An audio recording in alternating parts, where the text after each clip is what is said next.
This is an instructional video on how to play the card game called Frog Juice. If you're here by accident, please take a moment and let me know in the comments what you were actually trying to look up. This is just an explanation that I need to hear. Then stay tuned because Frog Juice is a simple and entertaining game that everyone should experience at least once. There are two types of cards that are used in this game.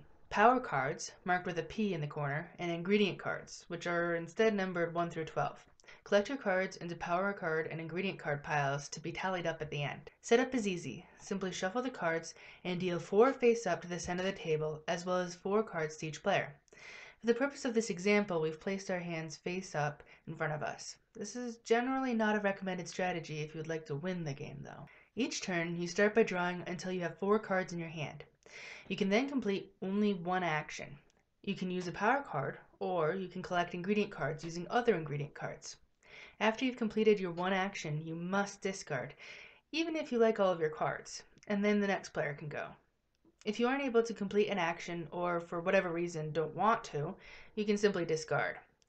Running out of cards in your hand is the only way to get out of discarding.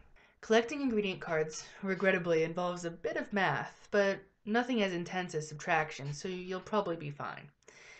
And don't worry, if you do get your math wrong, someone is bound to inform you loudly and promptly. Wrong. That is absolutely Wrong. proved.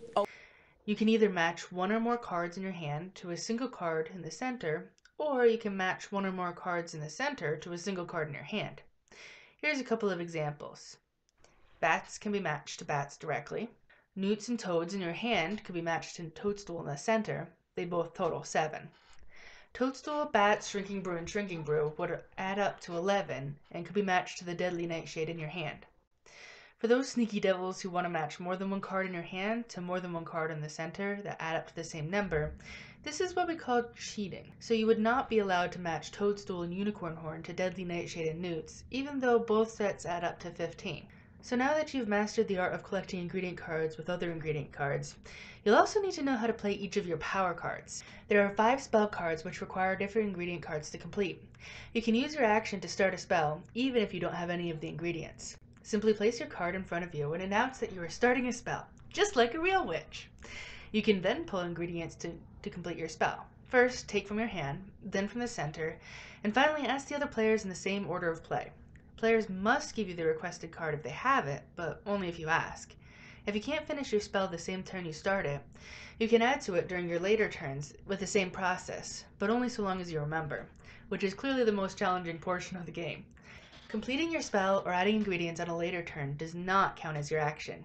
If you can't complete your spell before the game ends, you don't get the points. Another power card is the Witch. Witches sweep up the entire center pile of cards. You get to keep all the ingredients and the witch, unless someone uses a Witch Wash. The Witch Wash card can be used to stop a witch as she is sweeping, and collect all of the cards the witch was about to pick up, as well as the witch card. It can also be used to pick up a witch from the center of the table, or on your own witch in times of desperation. The Black Cat, much like their real-world counterparts, are used to steal someone's valuables and claim them as their own. In this case, a power card can be stolen from someone else's power card pile. Finally, there are Frog Juice cards, which you know have to be special because they named the game after them.